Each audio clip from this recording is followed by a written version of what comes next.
So, hello, welcome back to the Only Swans Podcast, the podcast where every time we seem to record, a famous person invests in our football club. Last time we recorded, it was Luka Modric. This time, it's Snoop Dogg, which a mental sentence to say that, isn't it? I mean, next time we record, maybe LeBron James will have him. Oh, he won't be allowed to, will he? He already has shares in Liverpool. No. But yeah, and we've also, for those of you who are watching today, rather than just listening, we are wearing our charity match shirts, which we completely forgot about the last time we recorded. When we talked about the charity match. We talked about the charity match, meant to wear our charity match shirts, and completely forgot to actually wear them. I think it was mid-auction as well. Yeah. So we thought, get them promoted, and we just completely forgot. But smart. I'm sure maybe it was mentioned last time we were on here, but the generosity in the auction was brilliant, wasn't it? We got a lot more for those shirts than we thought we would. This is a match-worn one I'm wearing, where scored a screamer past you, wasn't it? Yeah, tapping, wasn't it? Something like that. Right, so last time, as we say, it was Luka Modric. Snoop Dogg, what do you reckon? It's just unbelievable at this point, isn't it? I think, when you look at that Modric coming in, you thought, that's crazy, but he's a footballer. He's going to make sense for him to invest in football. But why is Snoop Dogg investing in Swansea City?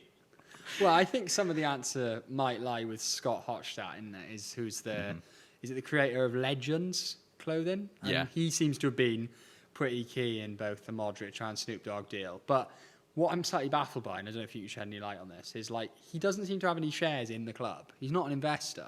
No. It seems as if he's almost just... It's like Brett Kravitz's mate. Doing us a favour, basically. But what a favour it is. Yeah, unbelievable. Sky News didn't give you the call this time? No, I couldn't believe it. I was waiting. Disappointing. Just had the phone ready. Yeah, disappointing. But yeah, as we say, I think Scott Hochstadt was a big part of it. A lot of, perhaps the thing that characterised the day of the Snoop Dogg investment the most was the AI content. Yeah. What did you think of that? I was unbelievable. Some of the stuff. Snoop Dogg was everywhere. I mean, he was at the Tread in Sam Fields. He was at Haystack Cafe. He was everywhere. That Haystack one was unbelievable. Because they were a nightmare to create. Because he was in a Sam Fields top. Was he? Yeah. Unbelievable. They were an absolute nightmare to create. I tried to create a couple. Tried to make one of us two, actually, sat here. Tried to replace us two with Luka Modric and Snoop Dogg, but... No one could replace us. No, well, that's exactly it, isn't it? But I'm not going to show the work in progress ones because it created some mental creations, yeah. But I mean, we saw the Modric FaceTime call, wasn't it? That was it's just surreal, isn't it? The fact they're both sat there talking about Swansea City. Yeah, these two sort of global icons, isn't it? It really is. It is crazy though. But what sort of role do you think he'll take on, and how? Then do you think, what sort of impact do you reckon it'll have on the club? I think it'll have a major impact. Regardless of the football inside of things, ultimately Swansea City is a brand and it's a business. It just allows us to become much more global with much more eyes on us. The fact we have Luka Modric, a global football star who, Real Madrid fans love, AC Milan fans will probably love, Spurs fans love, so there's always that link. And then Snoop Dogg, who is just known globally as one of the biggest rappers or hip-hop artists on the planet. Yeah, no, it has 100%, and I think a key part that people are sort of not necessarily recognise is how much the game has changed, isn't it? Yeah. It's about commercial success, mostly because your owners don't really matter how much money they have anymore. It's how much money they can spend. Yeah. And the way you get more PSR wiggle room, obviously, is on-pitch success, but off-pitch... Yeah. There's a reason Wrexham were able to drop £5 million on Lewis O'Brien. Yeah. It's because their commercial income is... They're making so much money. Crazy. Exactly. I think, it is worrying in a way to sort of think the commodification of the game and where it's sort of going. But I think that's, especially in the English lower leagues, that's as a result of the Premier League, isn't it? You think now, you look at Birmingham, you look at Wrexham, you look at, potentially us. To even go up there and compete with them, you've got to spend 30 million. In the Championship, in League One, and that's what Wrexham and Birmingham have both done. So, it's just the reality now. And it's sort of, in many ways, sort of homogeneity of how sort of much the game is focused around the world on the UK now, and especially the English leagues. But I think the fact that there's so much excitement, and this is seen in both sort of commercial investment and transfers, is there's so much excitement around the second tier now. The players that are being brought in, the stories, the narratives that are developing between, Wrexham, us, Birmingham, the eyes of the world are on the Championship now in a way I don't think they really have been been ever No, before. no way. But I mean, the thing that I'm sort of struggling to get my head around a little bit with all this is there doesn't seem to be as much genuine excitement around the ownership as I was perhaps expecting. What do you reckon? In terms of like, I get the whole idea of it still being American owners, but I think people are really failing to disassociate the previous regime from this one to a certain extent. I don't know what you think about that. I think half of our problem is as well now is we're sort of at the baseline where we only have our core fans supporting us. You know, I think we've lost a lot of sort of the casual fan, the armchair fan who will tweet all day, supporting, you know, wow, this is great, this is awesome. You know, I think we have really lost that fair weather fan aspect. So like now at Swans or at Swansea City. Okay. I also think part of it as well is definitely because of the previous regime. Yeah, I think it is awkward, and obviously I was going to say it when we were talking about Snoop Dogg then, is like the American aspect still, because, you know, you look back 4 or 5 years ago, you think America had bombed Swansea or something. The amount of people in Swansea hated America. Genuine, it's true, isn't it? No, yeah, the Americans weren't flavour of the month in terms of this club, no. But I think it's just good to see we're being proactive under this ownership and looking. The fact they are doing these deals shows they care, show that they're invested. Yeah. I think people have every right. They should really be excited, because you think like seeing them travelling to Spain to meet up with the team in pre-season and stuff, like that's something we'd never seen before. Like, you know, you were lucky to see Levine or Kaplan once ever. You know, they probably came here about 5 times. They did that one fans forum, didn't they? Yeah. And the interview when they were first unveiled. Yeah. But, I mean, bare minimum that. Exactly. And I think Kaplan was at Millwall away once. Yeah, that was random. He must have just. And by been that point, in he'd like London, already sold, I swear, yeah, which made it it was very weirder. bizarre, that was. But I think ultimately, I do almost feel for them a little bit in that, like, they're doing everything they can. We've got Luka, Modric and Snoop Dogg at the club as investors. They're putting a team together that seems, you know, quite exciting, especially in the early days of the transfer window. Yeah. Really getting in some quality players when, let's be honest, we haven't done that before. It's scrambling around trying to find whatever we can at the end of a window, usually. Yeah. And yet we're still not shifting many more season tickets. And I feel for them on that. Yeah. I think it's going to be sort of a longer process, but I think the buzz will come back. You know, there's got to be a point where people think, you know, wow, there's money coming in now. People are investing. They see Snoop Dogg, they see Luka Modric, and they think maybe it's time to start supporting the club again. And at the back end of last season, the ground was pretty full, wasn't it? And of course, results play a part in that. And if we go well this season, you know, I think more people will come. You will get more bums on seats, but ultimately, I don't really see what more they can be doing in terms of involvement, the names they're getting in behind the scenes, and I mentioned them coming to Spain for the training camp. I mean, that's brilliant, isn't it? And putting money behind the bar as well for fans. Put 500 quid behind the bar for supporters. I think they just need to shake that, you know, that aspect of they are in some way linked to the previous regime because they were investors at some point, you know. Yeah. So ultimately, in the end, well, it was always the plan that they buy the club. It was a takeover, wasn't it? It was a sort of slightly bizarre,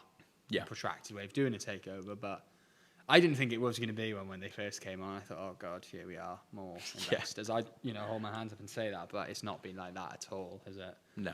And Modric is clearly involved too, as well. Yeah. In terms of, you know, he sent his agent, didn't he, to come and he obviously is in pre-season with his new club AC Milan, not here as Cardiff fans like to remind us. But it's relentless, that. Yeah. But have they even signed a player yet? No, still no signings. No.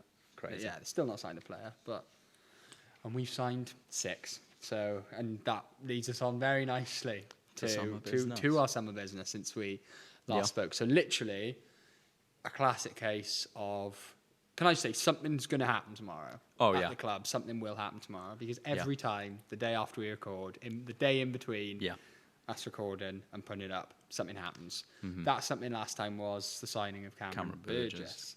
Came out of nowhere, didn't it? Yeah. I mean, it was a massive coup.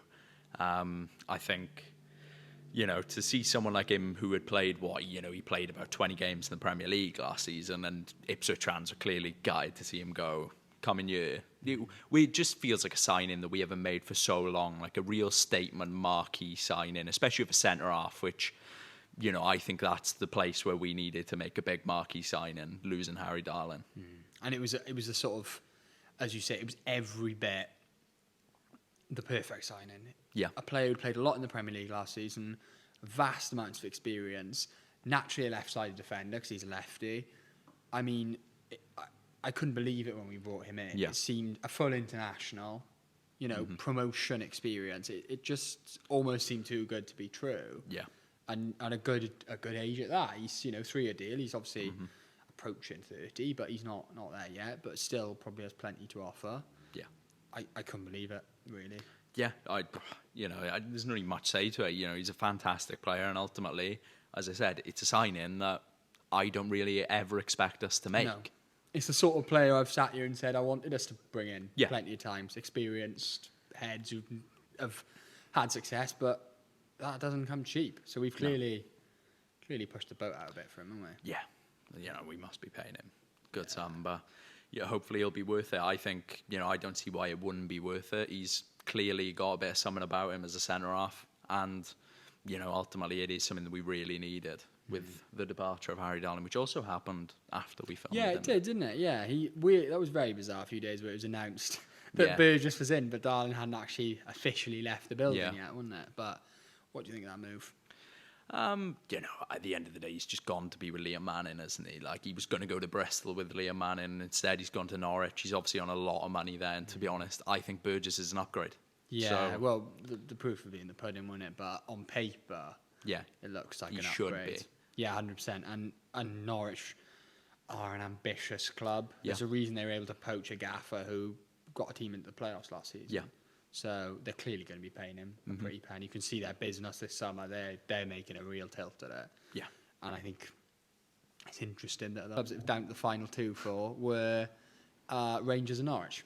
Yeah. So last clearly summer, says a lot about where his priorities lie, isn't it? But yeah, I mean, wish him the best, maybe. I don't think we've lost much. I'm not even gonna lie. And the other one who's been brought in, Ethan Galbraith. What do you reckon about that? I think it's a really good sign-in. Like, we spoke about him in the last one. He can cover in the middle and he can cover a right back, which is massive because, you know, I think at times Key looks a bit lackluster and he needs to sort of come out of the squad. I think, you know, I don't think that's a hot take at all. I think there were periods last season where Key looked a bit off it. Plus, you know, he's had a lot of injuries in the past and we sort of were lacking at right back. So, you know, We're I also don't see an issue with demanding that. a lot from our fullbacks, aren't we? Which Yeah. means we can't expect them to play every week. And I think, as you say, we are a little bit short of cover in that position. But at the same time, I was really impressed by what I've seen of him, both playing for Leyton Orient and in his couple of appearances so far for the Swans Yeah. as well. I know a lot of people didn't think he played that well in the Cheltenham game. I didn't really necessarily. I don't know if you saw the Cheltenham game, but maybe watch the highlights. I didn't. I paid £7 for the privilege. I'm not going to say privilege. It was not a privilege. I was Anyway. glad I had pre-season training. Yeah, and of course that you did. says You had enough, pre-season, yeah. didn't you? But yeah, it was. I thought he played quite well. When he's on the ball, he looks so neat and tidy. Yeah. He's not a direct Grimes replacement, but I think in time, bit of confidence, he will want to show for the ball Yeah. and pick it up. And he's obviously good in tight spaces. He looks. I mean, the last time we were sat in this chair, I said how much I wanted us to sign him and called him a Rolls Royce. Yeah. I stand by that. Yeah, I think he's a fantastic signing. Like, he is the real deal, to be fair. You know, I've watched a bit of him in League One and he is a really talented footballer. And I don't think, you know, for the profile we sort of want in midfield, I don't think you could get much better than him. Yeah, and a funny sort of sliding doors moment as well, and it's like, it always happens, but Leyton Orient were 90 minutes away from getting into this league. Yeah. It's the same as when Guehi went to Palace. If Yeah. we'd gone up, he was coming here. It's like, if they'd gone up, we'd have had to pay like $5 million for him probably, and wouldn't Yeah. have got him, and he'd have signed a new contract. So, No, exactly. Well, worked out in the end, didn't it? Even if I'd have liked Orient to come up over Nathan Jones, but I'm glad. In that way, I'm glad they didn't. Yeah. We've seen the last few weeks that a few sort of players have gone on trial loans. Yeah, it's a bit of a weird setup, isn't it? Yeah. I think. Ben Lloyd at Newport, Salford was Kyrell Wilson, wasn't it? Yeah, well, Ben Lloyd went to Cheltenham first, didn't he? And neither Yeah. of these departures have been officially announced yet. Yeah. But, I mean, Lloyd is, I think, impressed on trial at Newport. Yeah. Wilson scored at Salford. I assume he's still on trial there. Yeah. If both of those players went on loan, I think you have to say it was good loans. And what is a key part of this for me is we've seen it. It happens to every club. It's quite an innovative way of doing things to ensure this doesn't happen. Mm-hmm. But it happens to every club and every player, which is you'll send a kid out on loan and they won't play. Yeah. At least this way, if we send them out on loan, they have a bit of a trial, and the manager can know if he thinks they're up to it to really contribute. Well, I think it's a really good strategy, and it's something that I haven't really seen before, to be honest. I think it's really smart because, you're sending the player to a place where they want to go, and the club want them. Like, you think of us as an example. Like, you've looked at players like Finn Burns, Reece Williams, we've sort of brought in, and then they've been absolute tripe. We've never played them. At least with this, they actually want to bring them in. Like, just absolute tripe really caught me off guard there. They were, Reece Williams. Who's he playing for now? Morecambe. I don't know where. Well, he was on loan at Morecambe, who got relegated out of the Football League, which is not a ringing endorsement, is it, of how things are going? And Finn Burns, is that like Steve? Reading. Is he a Reading? Yeah, just now? gone to Reading. Yeah, because I thought he might go to Cardiff. Yeah. Because it seemed like, obviously, Barry Murphy has worked with him before. I was convinced he might end up at Cardiff. He's more of a male model than a footballer. Like, he's, You're going to start saying he has aura next, which is the classic way of, like, 14-year-olds just saying they think... Pure aura. Yeah, they just think that it's like Calafiore. It's like, no, just say he's good looking. That's basically what they're getting at, isn't it? You just fancy him. But yeah, as you say, Lloyd's at Newport, Wilson's at Salford, and Nathan Broom has gone as well. Yeah.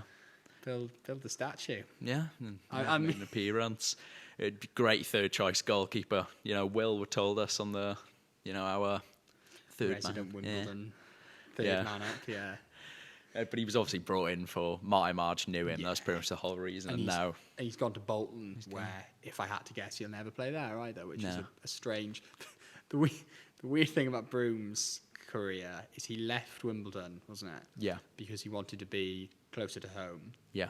And home being, I think, Manchester, and moved here.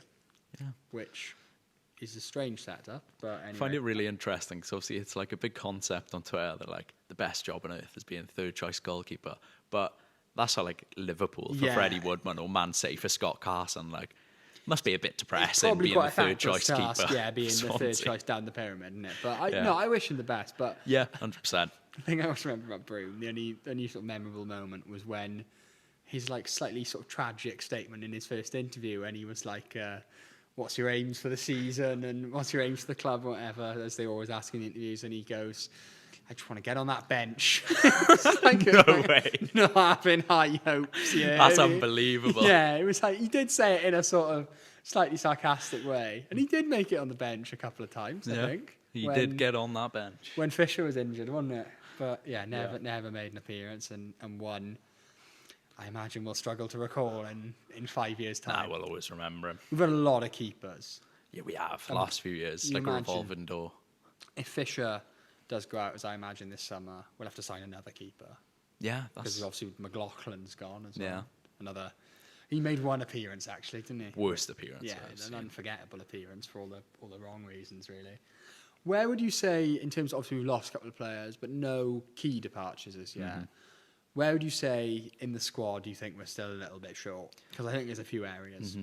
I think a lot of it is cover rather than, actual sort of starting players. I think a lot of people think we need starting striker, and to be fair, I'd be happy to give Vopotnik a go. I would like us to bring someone in who can at least challenge him. I'm very much in the we need a starting striker. I think we do, but, if we're sort of on the border of PSR and we can't really, chuck money at a good striker, then...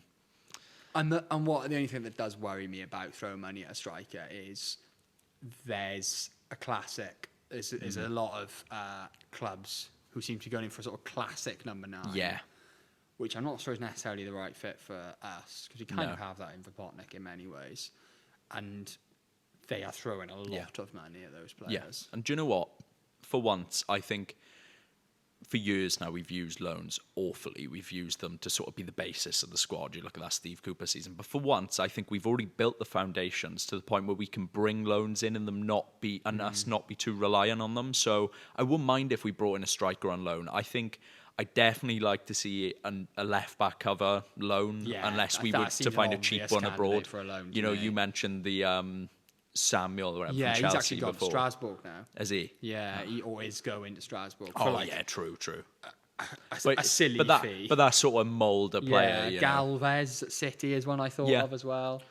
There's a couple of those sorts of players and some of them who've like had their first loan. Chambers at Liverpool, like Luke Chambers, who we've linked with before, like just someone who's happy to come here, not play too many games. Yeah, but I would like to see us make another permanent signing or two. But again, if that isn't really possible, I think we are in a position to bring in a striker on loan. Maybe, we definitely need a fullback, as I said. Maybe a winger. I think we definitely need a winger. Yeah. I think we're going nowhere if we play 46 games. A right winger for me. Yeah. If we're playing 46 games of Ronald, we're going nowhere. Yeah, and I think we just need another one anyway. If Bianchini's going out on loan, you've got 3 there.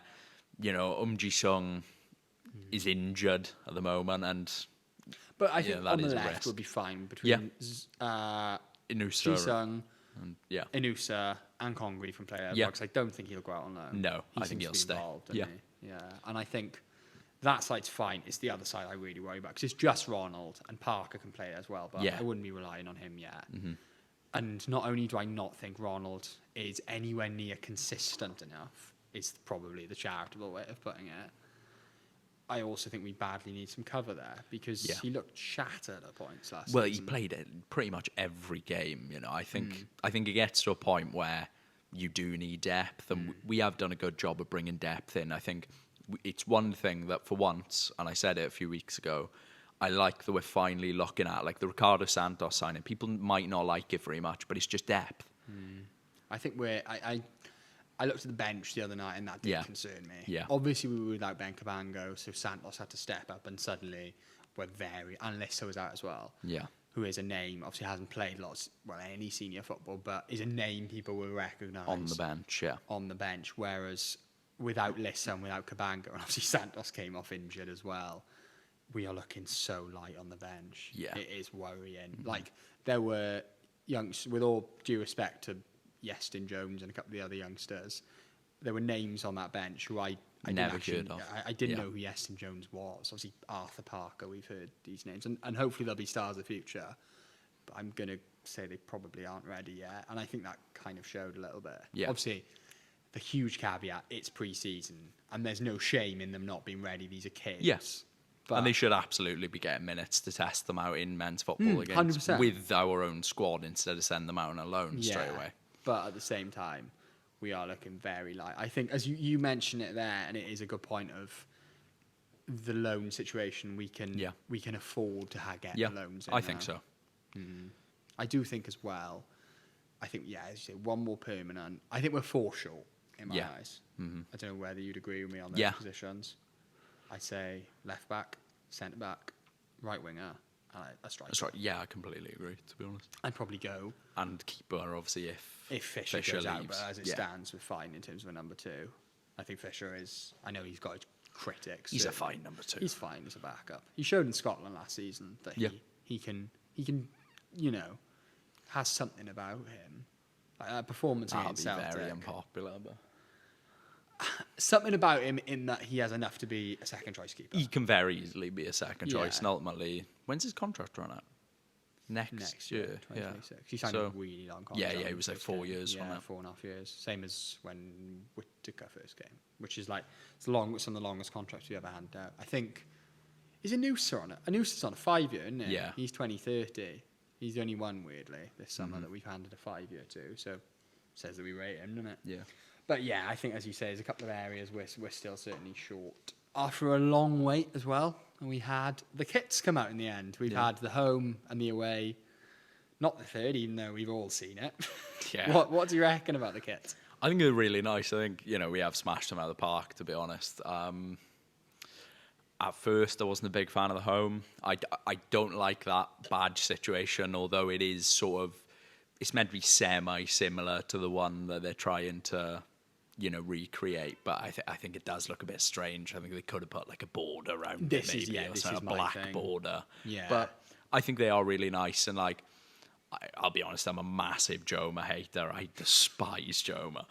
But they've done a good They'll job. still be horrible to wear. Yeah, they won't be nice to wear, but at least they'll look nice on the athletes, at a minimum. Crucially, the You know, athletes. they won't look nice on, like, my dad, but, Hey, he's catching a stray there, Basher. Yeah, but, I think, that away kit they released yesterday is stunning, I think. Yeah. It's really nice. The keeper kits are both unreal as well. I think they've done a really good job. The away kit and the... Are we allowed to talk about the third? We've all seen it. Yeah. We've all seen it. It looks it's just the Gulf. It looks like a racing car. It's like the car. Gulf sponsor colours. That's what they do for everything. So. It literally looks like a racing car, doesn't it? But the away kit, and I think the third kit, but I'm not 100% sure, definitely the away kit, designed as a sort of parting gift by our former chairman, Mr. Coleman, I was told the other day. But yeah, it's I need fair play to him. Thank you very much, Andy. Yeah, thanks, Andy. He's done a lovely job on the away kit, that's for sure. But you got something right in the end, That's hey, you might listen to this. You never know. But yeah, he did a lovely job on that away kit. I mean, we were obviously told before it came out that it was going to be purple and green, was what I was mentioned to me, and I was nervous. Well, the shorts got leaked, and I was like, "What? What is this going to be?" I thought it was going to be some monstrosity like the third last year. Yeah, I think it was going to be the third last year. I was picturing it, but green, like yellow and purple, and I was like, "Wow, that's when I heard dire. green and purple, I think in my mind I had a vision of like the away kit we got to Wembley and wore at Wembley. Oh yeah.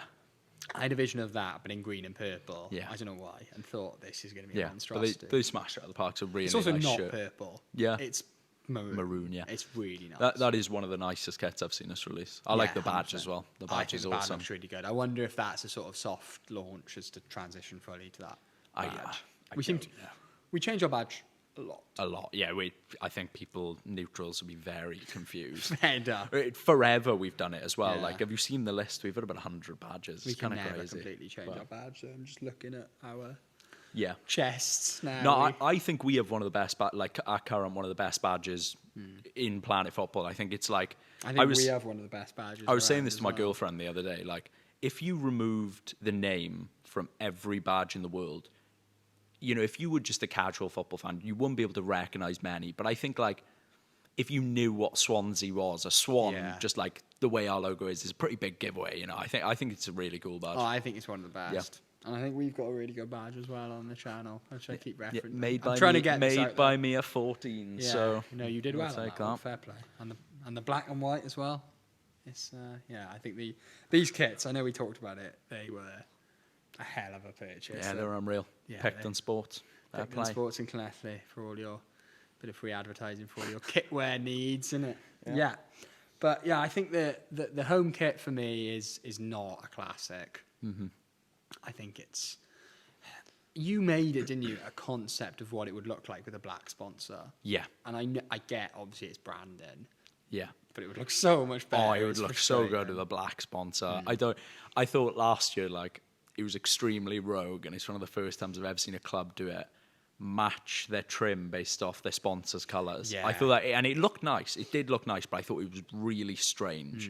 So this year, it kind of just looks like, it looks out of place, doesn't it? Yeah. But it's a nice shirt. But if it was black and white, if it was all black and white, yeah, black and white with a black border around the badge, or that other badge on it, because I said it, I wouldn't mind if we followed the Brentford mould of releasing just a really nice, simple kit and doing it every 2 years instead of every year. Because, it must be hard for them to design a new black and white kit every year. There's not much imagination. Like, no, 100%. I think if I was asked, it's something I'd consider. I'm back to campaigning for us to just have a plain white shirt. Like the playoff the year we went up. I think it's the best shirt. I'll say that. Yeah. Just a plain white shirt with that badge. I bought it the other day. It's such a beautiful shirt. It's like the best shirt we've ever released. Centenary one is one of the best as well, I think. Yeah, that one's phenomenal. I might wear that to Exeter tomorrow. Yeah. Because that is, we're recording this on a Friday night. And off to Exeter early in the morning because it's a 1 o'clock kickoff. And I'm off to Merthyr, so there's, bit of luck for you. So we move on to our questions that we've got from our wonderful audience. So our first one for you, Carwyn, is from Steph PL, who is a loyal Only Swans follower. Fair play to him. Yeah. He came down to the charity match, didn't he? And always see him on TikTok. Great guy. Yeah, great guy. Which of the new signings do you think will have the best impact? I think Melker Waddell, from what I've heard about him, like, I think we did really need a profile like him in midfield, someone who's a bit energetic, can do a bit of everything. And, you know, I'm really excited to see what he can do, because I think we've made some really good signings this window, but I think he's the one that stands out to me as the one that was really needed in terms of Grimes going, and, you know, just a really good profile. And from what I've heard, you know, there were a lot of teams interested in him, so it seems like a major coup. Yeah, 100%. I'd agree with Waddell.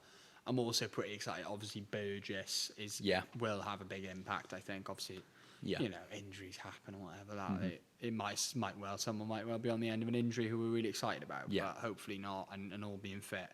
I think Waddell and I think Burgess will have a really big impact. I also think Galbraith will have a big impact. I think we've just recruited really well. It's hard to pinpoint one, really, exactly. innit? And I'm hoping we'll have at least one more in before the end of the window who you look at and go, that's a really good signing. Yeah. Your question is from Ryan Sturdy Strongman.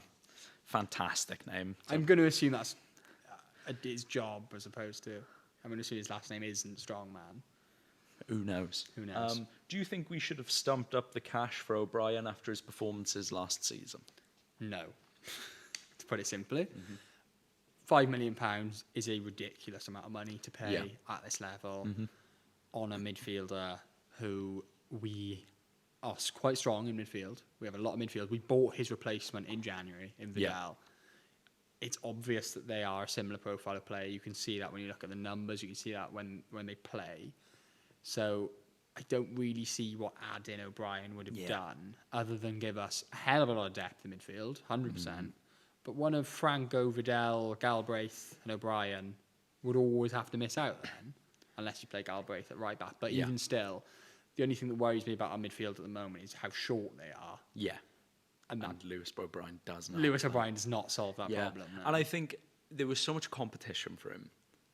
Like, you sort of think, what's the point in going in for him? Because you've got to stump up a serious amount of cash to get him that could just be spent elsewhere. Like, I think we spent, you know, half of what we would have spent on him on Galbraith. And, you know, I'm much happier with that signing than I would have been with Lewis O'Brien, to be honest. Don't get me wrong. I loved O'Brien. Yeah, same. He was great. And ultimately, he did what we needed him to do. But, you know, I think he was one of them where at the end of the season, I was pretty happy for him to move on. Yeah, I never assumed there was a chance he'd come back, to be honest. But I think if you'd asked me this in the first week of the summer transfer window, I'd have maybe said, let's go back in for him. But it always felt like Galbraith or O'Brien, and I think we've made the right decision in that one. In that one, in my eyes. Yeah. So as I say, I'm sure he'll do very well for Wrexham. I'm quite confident of that. He's a brilliant player at this level. Yeah. I still wouldn't have spent £5 million and given him the wages. Massive wages. Yeah. And a player with. I hate football accountants, it does my head in, but no resale value in the PSR age on that. Yeah. You know, not no resale value. You know, you could probably make your money back in 2 years on him. Yeah. But at the same time. Nothing major. No. And big wages. Yeah. I would have avoided that. And I think we've done the right thing. If we could have got him back at the end of the window on a loan, maybe, if they hadn't had their demands matched, I'd have done it. But nah. So, next one. Who will be a more successful winger this season? Iom or Zidane Inusa? I want to say Inusa. I haven't watched, you know, enough of Inusa to sort of come to that conclusion. But I just think, again, from his profile, from how excited the club are with the signing of him, you know, getting Modric on the phone with him, and, you know, giving him that 5-year deal, I think they clearly, you know, trust that he's going to be a quality signing, somebody that they really wanted. So I think he probably will be the better option. Don't get me wrong. I think we'll see come on sort of leaps and bounds this year, just because, you know, he seemed to have, you know, finally got that confidence at the end of the season where he was, you know, where he scored his goal against Middlesbrough, and he was, you know, he looked like a much better player. He sort of looked like the flashes we saw at the start of the season where we thought, you know, hang on, he looks like a pretty decent player. And crucially as well, it's not one or the other in my eyes. It is the big thing in this question. So I forgot to say it was Gethin on Twitter who asked this one. Yeah. It doesn't have to be one or the other. They can both play. They both offer different things. Inusa, to me, I said it last time we were on here. The only worry I have with him is he seems to be a sort of touchline winger, which is what Ronald is really. Yeah. But 1v1, he looks excellent. Looks like he can really beat a man, which is a different. Has got pace, real speed. And I don't think that is what Yom is. I think Yom's more sort of work in tight spaces, come in field a little bit, quite technical sort of player. Yeah. So yeah, I think it works having the two of them. Yeah, I think it makes complete sense. It's what you want, isn't it? You want to be too deep in every position, and those two options to offer something slightly different.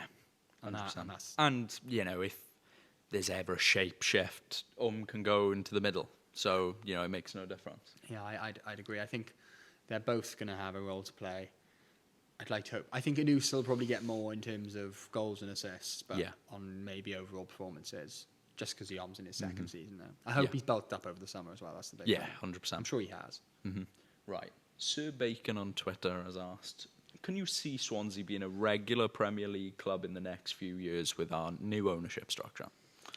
So I said earlier on how excited I was about the new ownership structure, and a lot of people who are close to people at the club seem to suggest that it's, they are the best thing to happen to the club since relegation. I've heard people say, and they might not be far wrong with that.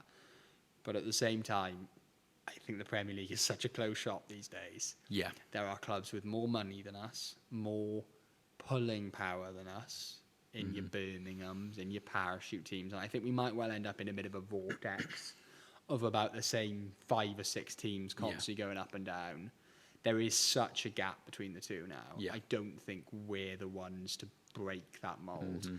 In 3 years' time, or 2 years' time, when this squad has really come on, if we keep recruiting as well as we have been, just tried to swat a fly, it didn't work. Yeah. If we keep recruiting as well as we have been, we could sneak a promotion. Yeah.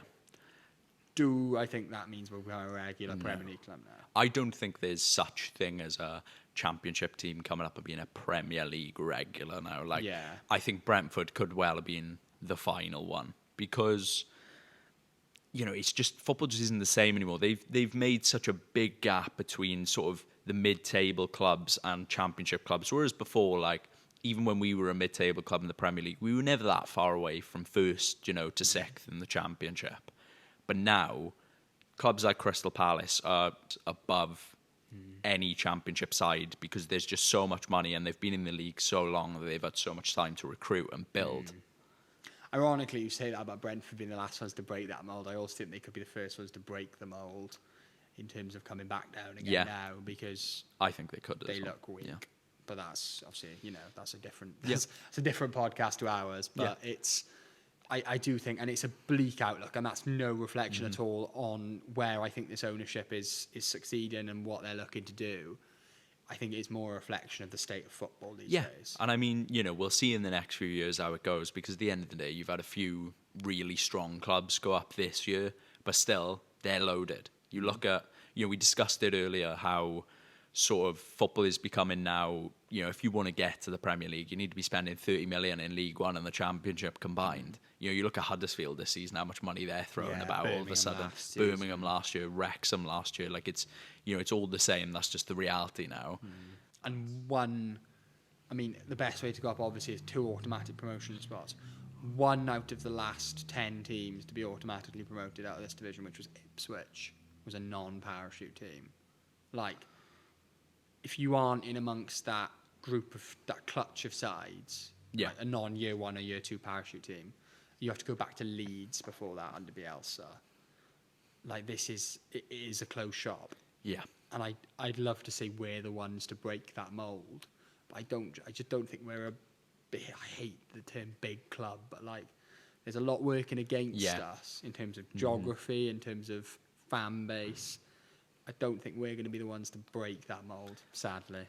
I think it will take a long time, as in a long time in football is, to me, I think it'd take minimum 4 or 5 years. Yeah. And I think we'd have to make very, very limited mistakes in that time to be the club that can go up, and in that time there'll be a club like Birmingham who will have passed us and gone up. Wrexham could have passed us and gone up. And that's the thing now. It's just going to be... it is. It's like a revolving door now. The same clubs coming back up and down, I think. And I think that'll continue this season. Yeah. record before opening day, and we'll probably do a little predictions. But I think we'll have, I imagine, top end the teams that are the top being the ones who are coming down. Yeah, and that I think it would take reform in the way football is governed to really see a change. That, and this is a pretty bleak and bigger picture. Well, it is. We're talking about the whole wide scape of English football, and to be honest, it is pretty rough, isn't it? Like, I think there should be serious conversations about it, because I think now that gap's just impossible. But it's a complete. It would be turkeys voting for Christmas, because for parachute payments to be abolished or reformed, 14 of the 20 Premier League sides have to agree to it, because obviously it's a Premier League initiative rather than a Championship one. Why the hell would they do that? I can see why the top 6 would maybe say, go on, to getting rid of them. But everyone else, there's a lingering threat of relegation all the time. So why the hell would you vote for that? Yeah. So I think the way I see it, I think we're going to be stuck like this for a while. But that's not to say that the new ownership aren't doing some really exciting things. And it's not to say there's going to be a bleak era. No, it's really exciting and it's phenomenal. It just doesn't mean that we're going to be. I'm of the opinion that the most exciting part of the journey is getting there, in terms of like if we are wherever to get a promotion, but if we got to the playoffs, that'd be a very exciting season. It's just like, it's building, isn't it? Like, not to go all FM here, but on Football Manager, the most fun part for me is building the squad, right? Yeah, okay. Building the squad, building the foundations, and it's the exact same, in real life. Like, that's what you enjoy doing. Everybody loves a transfer window when your club is spending, and exactly. It looks like not we when are you're scrambling around on deadline day, trying to get kids in on loan, which is the old era. That is very much. We hope. We haven't had a deadline day under them yet, mind, but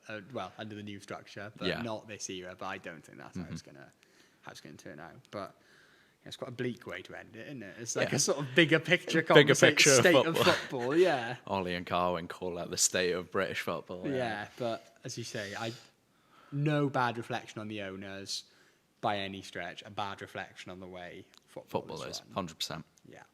So I'll let you sign it off. Yeah. As always, we appreciate you all for watching, and we'll see you all in a bit. Bye.